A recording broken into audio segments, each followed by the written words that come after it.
The next project I did was Carly Simon, which became the No Secrets album.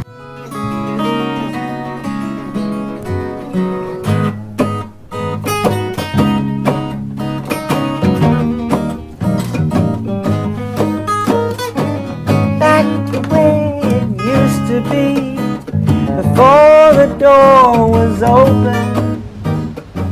I haven't seen Carly since in the 70s. I don't know exactly what year.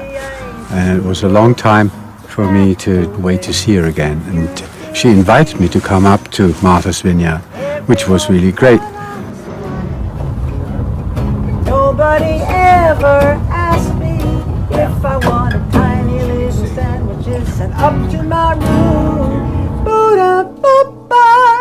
But everything back the way it was before. I was always waiting. Everyone thought I was okay, but now I'm scintillating.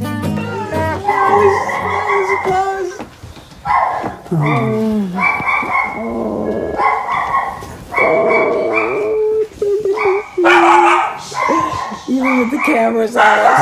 It's so good to see you. Look so wonderful. So handsome and just the same, exactly the same. Oh, I guess we were out of touch in that way. On the other hand, there was a binder.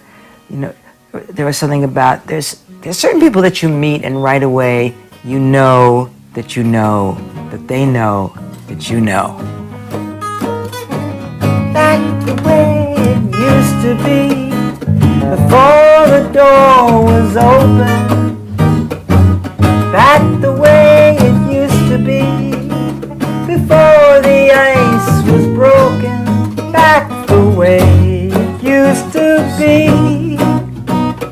Everyone thought I was funny, but nobody ever asked me if I wanted tiny little sandwiches sent up to my room. Back the way it was before. I was always waiting. Everyone thought I was okay, but now I'm scintillating. Back the way it used to be.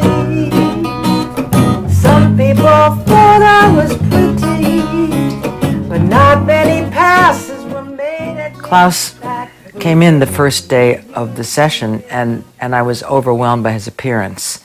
He was just strikingly handsome, and he was very, very modest, almost retiring in his modesty. You know, he would keep his eyes down, and then suddenly he would look up, and then they would look down again very, very soon after. And then Klaus, I don't know whether he had just been sort of noodling on his bass, but he started playing this son of a gun.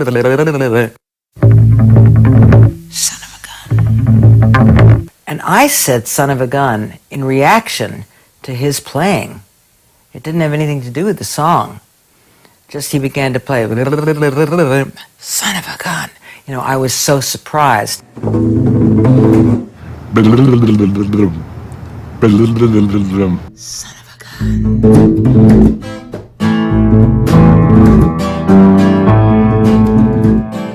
That's how we're starting the record. And it led the way for that song to come to life. It turned out to be one of the most famous bass introductions in the history of pop music.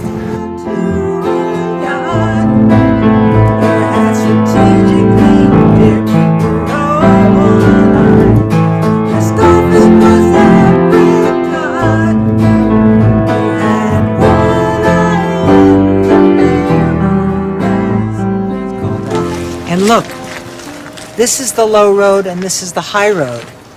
And they both lead to the same place.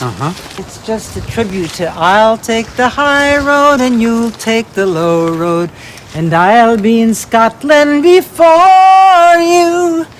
For me and my true love will never meet again on the bonny, bonny banks of Loch Lomond. All right, so which one do you want to take? Well, I always think you should go the right way. Take the high road.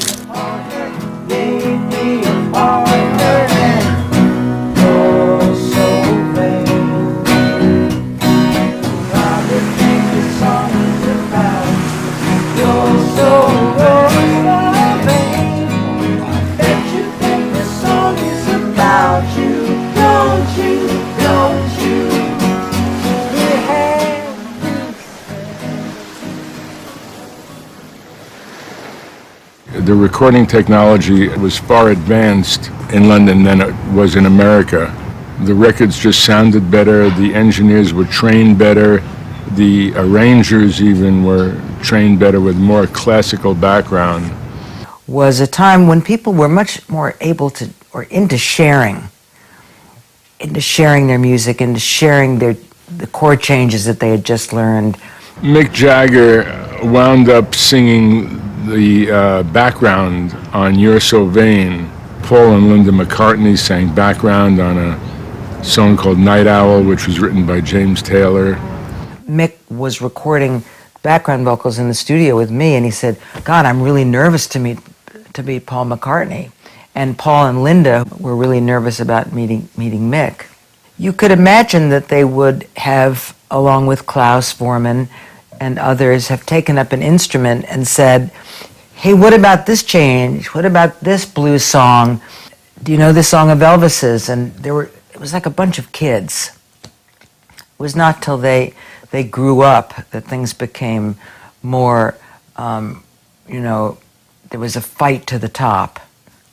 And Klaus was, I never felt that Klaus was in competition with anybody. Klaus was not the leader of a band. He was not, he was very much an artist who fell into a category of being a multifaceted artist. We truly did have a family with all of us working on that album together. And Klaus, of course, was a major part of that family. He just always exuded a sense of peacefulness and calm. I can't ever remember him being flustered. Back the way it used to be.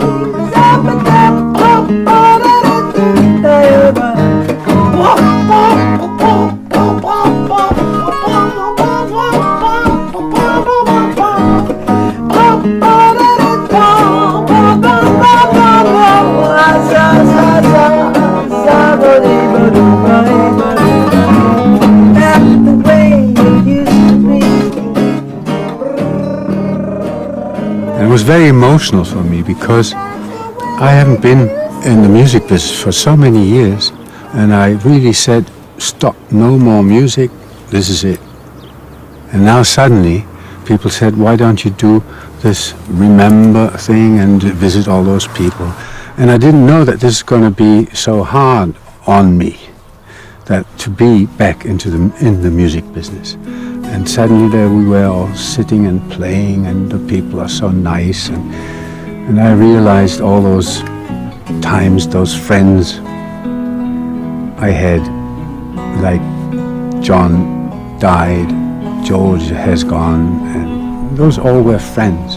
And then suddenly there I was with Carly, and all this came back to me. It was very emotional, very, very hard.